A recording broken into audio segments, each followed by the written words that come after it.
Have you ever stood at the precipice of opportunity, teetering between the realms of plausibility and outright absurdity? Gazing down into the abyss of an offer so tantalizing it beckoned you closer with its siren song, only for the harsh echoes of reality to remind you, when something seems too good to be true, it probably is. Here's an adage we've all heard, and yet, like a moth drawn to the flame, we keep repeating our mistakes. Here I sat, 9 grueling hours deep into this seemingly eternal shift, my eyes glued to the monotonous humdrum of security feeds, all the while wrestling with the nagging question, why on God's green earth did I fall for an offer that seemed too good to be true? I suppose hindsight is always 20/20ths, isn't it? I recall the moment when the bait was dangled before me. There I was, caught between a sea of dank memes on Reddit and the humdrum list of local job postings. A peculiar position caught my eye, a security gig so simple it was essentially a paid lock-in. The promised compensation was a staggering $37 an hour. Naturally, the skepticism kicked in. The position seemed straightforward enough. Watch over the empty corridors of a company too obscure to register on Google, make sure no one made off with their staplers, and play the Good Samaritan if things went south. But the silence about what the company actually did was louder than a thunderclap.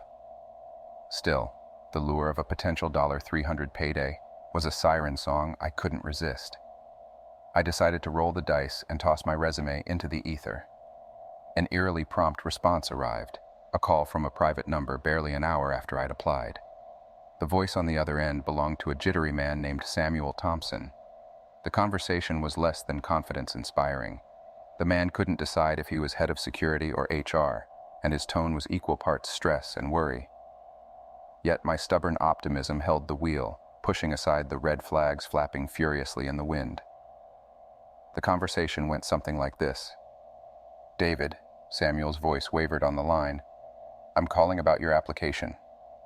"All right," I responded. "What about it?" I prompted, as the man had lapsed into an uncomfortable silence. "We'd like to invite you for an interview," he finally coughed up. "Could you perhaps swing by in a couple of hours?" I was taken aback. This was either a well-crafted scam or a company desperate to fill a position pronto. I figured if the latter were true, I might leverage the situation to my advantage. So, I agreed to show up, deciding to Google the address before heading out. If anything felt off, I resolved to bail. Fast forward a couple of hours, and I was pulling into the gravel parking lot of a nondescript property in the city's industrial district. 2 buildings, their facades unmarked except for minimal signage, stood ominously in the midday sun, supposedly the home of my potential employers. I parked my trusty 2002 Toyota Corolla and stepped out into the eerie stillness, something about the atmosphere gnawing at my senses. A single, lonely car kept my vehicle company in the lot, an ominous sight I'd only come to appreciate later. The office building was uninviting, as if reluctant to disclose its secrets. As I stepped through the entrance, I noticed the reception desk was deserted, a thin layer of dust settling on the fan blades. No email address had been shared on the job listing, and Samuel's call had come from an anonymous number, leaving me unsure about my next move. I let myself idle in the desolate lobby, taking in my surroundings. A formidable security shutter system, a line of chairs flanking coffee tables strewn with outdated magazines, and 2 ominous hallways extending from either side of the entrance gave the lobby an eerie atmosphere. One hallway was dominated by an ominous, heavy metal exterior door, dented as if by 1,000 fists. This sight instilled an unsettling feeling within me, like an icy hand clutching my heart. The hallway's doors housed small windows, their view obstructed by dark cloth. And I found myself struggling to recall the exact details of the other hallway. My normally keen attention to detail was failing me. Behind the receptionist's desk was another corridor, its length leading to a T-intersection, doors flanking either side of it. To my left, a humble brown sign directed me to a small room, signposted as the security office. After a few moments of waiting, the front door burst open, and in rushed a man who introduced himself as Ethan Mitchell, the head of human resources. His manner was jittery and his speech rapid, giving off an aura of nervous energy that was almost contagious. As we shook hands, I noted the moist sheen of his palms, further evidence of his apparent anxiety.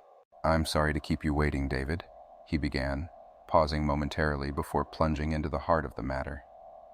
It seemed they were in a rush, desperately needing a new security guard as the previous one had abruptly quit that morning. Their urgency was such that they were willing to skip the regular recruitment process if I was available to start work immediately.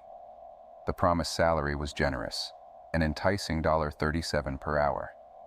The only prerequisite was my signature on a non-disclosure agreement, which I hastily signed after a cursory glance. Ethan, seeming relieved, swiftly ushered me into the security office for a brief orientation. "Here's your keychain," he said, outlining the function of each key.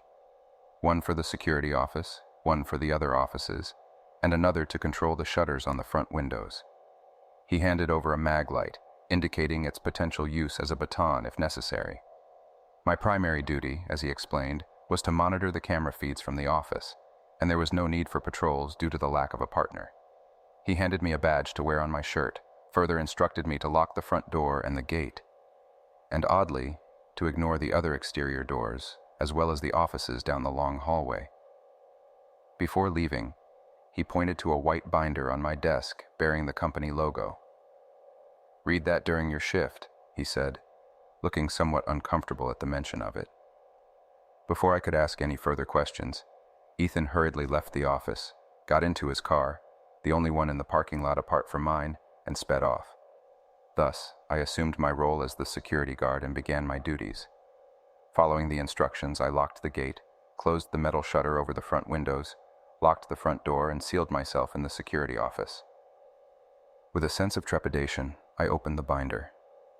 Instead of a comprehensive log or write-ups of company policies, there was only one page. The rules outlined were far from ordinary and sent a cold shiver down my spine. The long hallway was off limits. The door at the end of the short hallway was not to be opened. The second building was to be observed only through camera feeds, and only the front door was to be used for going outside. The coffee machine was set to turn on automatically at 2:17 a.m., and I was to ensure a cup was ready to receive its brew. The dispensed liquid had to be placed outside the door of the security office until 2:37 a.m. If I heard a female voice from an indeterminable point within the building, I was not to enter the room on the left of the short hallway unless the voice invited me to do so. If a male voice was heard upon unlocking the door, I was to return to the security office immediately. In case of immediate danger, I was to call a specific number using the phone in the security office and not contact emergency services until sunrise. Moreover, under no circumstances was I to attempt to leave the building before sunrise. With 9 hours of the shift left, I braced myself for the night, hoping I could stick around until morning. The first few hours of my shift were largely uneventful. I kept myself busy, splitting my time between watching the security camera feeds and browsing Reddit. Then came the time of the demon coffee, which disappeared after being placed outside the door. A scratching sound came from the door while it was closed, but nothing showed up on the cameras. I held my breath, hoping that the rest of the night would pass without incident.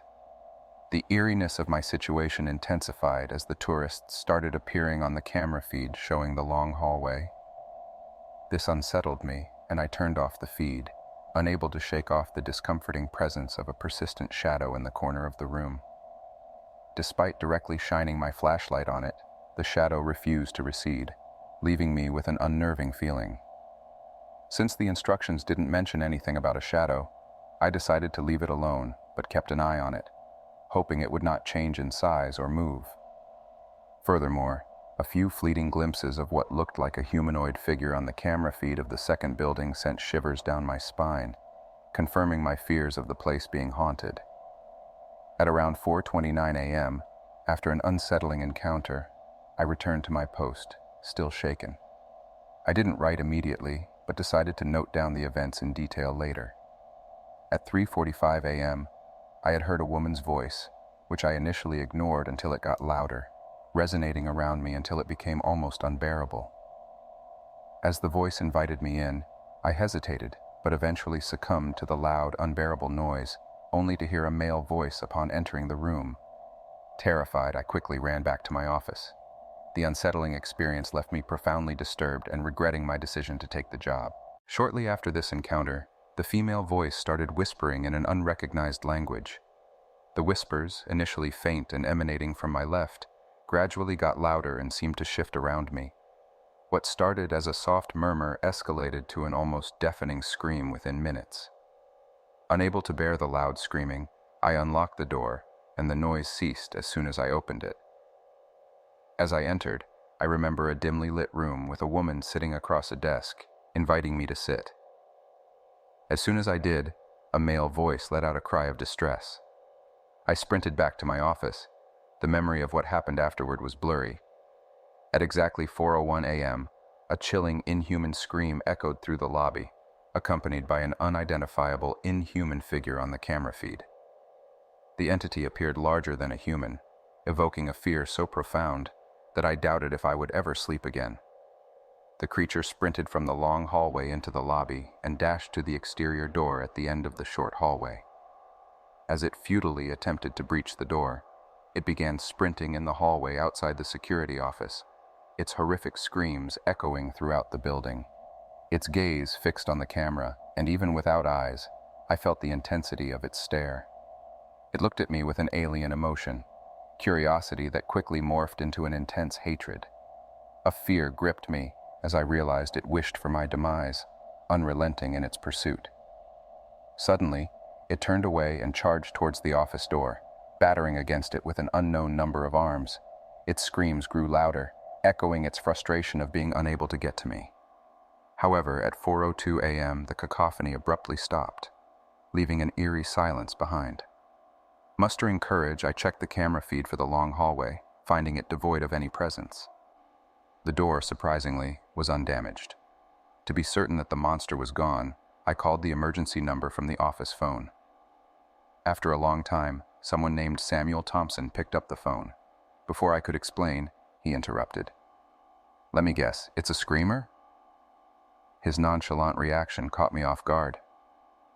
"He comes out at the same time every night, stays for exactly a minute," he explained. I found his casual response unsettling.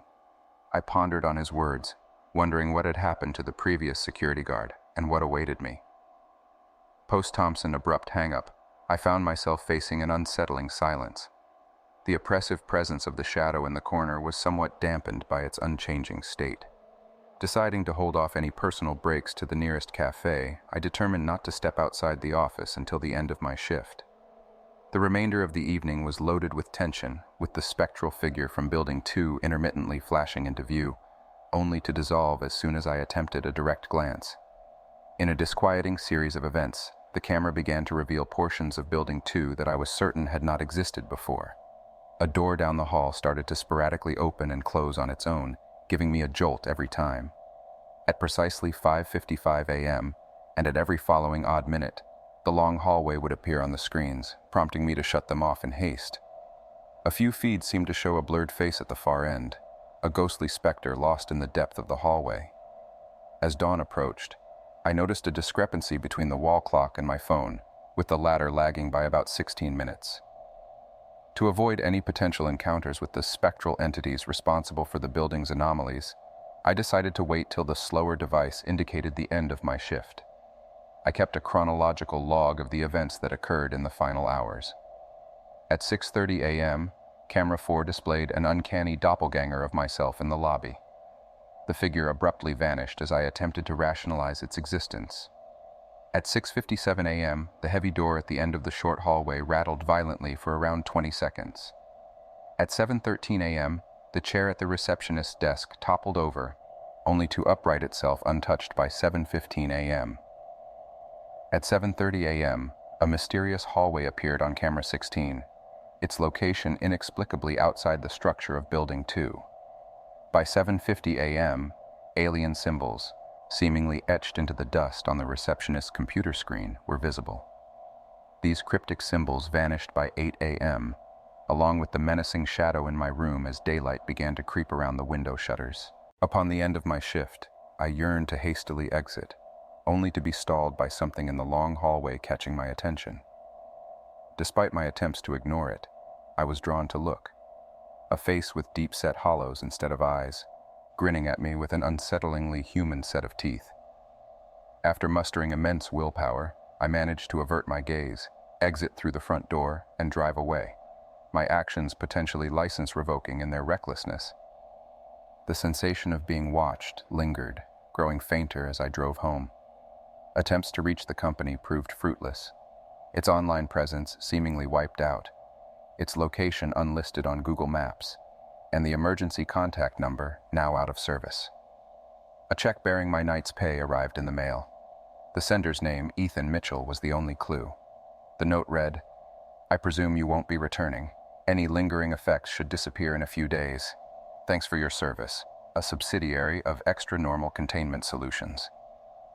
Reflecting on the events, I found disturbing similarities between my experience and the fictional SCP Foundation. If the resemblance held any truth, I was more determined than ever to keep my distance.